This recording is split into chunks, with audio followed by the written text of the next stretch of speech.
Welcome back to TechnoSurgeon YouTube channel. So today we are having the news regarding PS5 first of all, and regarding PlayStation 5 we have the news like they are going to increase their pricing in some countries, which we will know in the video.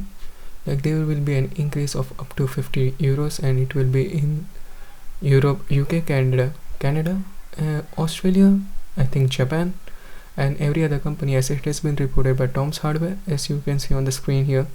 Like they said, it is due to global chip shortage as of now. That's why they are going to increase the pricing.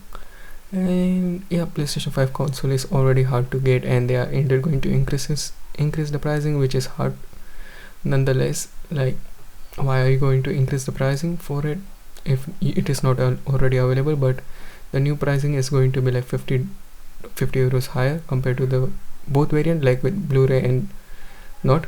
And in Korea and in China also it is going to increase. So yeah, it is going to increase overall, but it is not going to increase in USA, which is a weird thing to say, but maybe it will increase there by later down the line. But it will. Speaking of which, Microsoft come out and said like they are not going to increase the Xbox pricing as of now. They came out as soon as Sony revealed that they are going to indeed increase the pricing for PlayStation 5, and a spokesperson from Microsoft tweeted out and said, which has been reported, and stated like Microsoft won't raise the Xbox pricing even after PlayStation 5 price hike. We still don't know, like they might increase it later, but they are not going to do it now. So it is kind of good move, but Xbox doesn't have that much exclusive compared to PlayStation, so in the market they are both good, but we don't know. Moving on, we have news regarding Intel XeSS technology, which has been reported by WCCF Tech, and it has a performance of A770, and these are the games which will be supported by XeSS. As you can see on the screen here, there's quite a few games, and it has 20 supported titles. And in the presentation they go over rendering pipeline and stuffs related to it, which is like the normal thing, how XeSS work and how traditional 4K works, and how optimizing it makes like upscaling technology work, makes it better, and claims and system configuration related to it. So yeah, and Intel has said like they will come, XeSS will come with four modes, which is ultra quality, balance, and performance, as you can see on the screen here. And indeed you get some performance uplift because of it, as you can see on Shadow of Tomb Raider and every other games with XeSS and other technology, not other technology, but in these games you get like uplift from 46 frames to 57 frames, and in balance you get upwards of like nearly 1.5 times the performance, like 50% more performance compared to not balanced.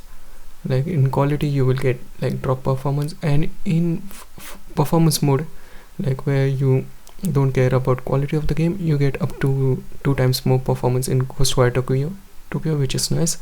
As you can see on the screen here, these are from Intel itself, so we still don't know how it fares, but it has been stated as such. And they did some benchmarking for this in 3D Mark V Strike, but the axis is feature test, but it has been not supported as of now in 3D Mark V Strike. And these are all the games. And do note like Modern Warfare 2 will be supported right at launch with XeSS, which is nice because Modern Warfare 2 is a new game coming right back. And Intel Arc One delivers, like they delivered their GPUs like this Arc A770 to the reviewers, which is nice. Like they are doing something different. And moving on with Nvidia side, we have confirmation like when is going to be releasing RTX 4090 series, and it is going to be releasing RTX 40 series will be revealed in September, and launch aimed at not cannibalizing Ampere, because Ampere is like 30 series Ampere is already there, and they don't want to make it bloated with it. But RTX 40 series is going to launch in September, which is like in few days, and it is going to be like around GTC September 20 possibly, and it is only going to be 4090. So yeah, moving on, we have news regarding AMD Ryzen and its leaked benchmarks. It has been leaked like Ryzen 7000 has already been launched, but we still don't know performance. But in this we knew from the Bilibili forum like Cinebench R20 performance of Ryzen 7 7700X. As you can see on the screen here, single core score and multi-core score has been leaked, and do note it is an engineering sample. Reviewers haven't got like the not got the traditional CPUs as of now, but as you can see on the screen here, the single core score clearly beats Ryzen 9 5950X Zen 3 processor, and it goes toe to toe with it. Yeah, it destroys every other thing. And in multi-core score, it's not that good, because like it has less core compared to Ryzen 9 5950X, that's why. But in single threaded performance, it beats i9 12900K, but not 13 gen. So it 13700K, which is do note. And in some benchmarks we can see like Ryzen 7700X and 7600X in Cinebench R23. As you can see on the screen here, it has been tweeted by Greymon55, and we know that they are going to be launched very soon. Like they have already been launched.